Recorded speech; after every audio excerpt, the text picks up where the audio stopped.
প্রীতি ম্যাচে কাল রাত ৮টায় ঢাকায় জাতীয় স্টেডিয়ামে নেপালের মুখোমুখি হবে বাংলাদেশ। বুধবার ম্যাচ পূর্ব সংবাদ সম্মেলনে অতিথিদেরই শক্তিশালী মানছেন স্বাগতিক অধিনায়ক জামাল ভুঁইয়া। আর হামজা শমীদদের বিপক্ষে খেলাকে সুযোগ মনে করছেন নেপালের অধিনায়ক। নেপালের সাথে গত ২৫ বারের লড়াইয়ে বাংলাদেশের জয় ১৩টি, সবশেষটা ৫ বছর আগে ঘরের মাঠে। ক্যালেন্ডারের পাতায় সেবারও ছিল ১৩ নভেম্বর।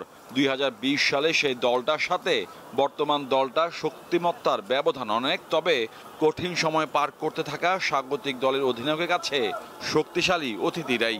ভালো নলেজ আছে, বাট আমরা আন্ডার এস্টিমেট করি না। আমরা জানি নেপাল স্ট্রং টিম আর ডিফিকাল্ট টিম, বাট অফকোর্স ওরা এইখানে খেলতেছে, সো এটা আমার জন্য অ্যাডভান্টেজ।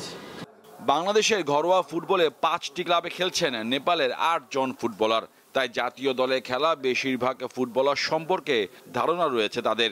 তবে লাল সবুজ জার্সিতে হামজা শমীদ থাকায় ভিন্নভাবে ভাবতে হচ্ছে তাদের। বাংলাদেশ দল সম্পর্কে আমাদের একটা ধারণা আছে, তবে দলে হামজা শমীদ সোমরা যোগ দেওয়ায় একটু ভিন্নভাবে চিন্তা করতে হচ্ছে।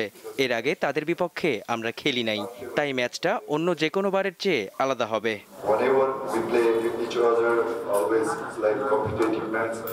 এএফসি এশিয়ান কাপে ভারতের বিপক্ষে বাংলাদেশ মাঠে নামবে ১৮ নভেম্বর।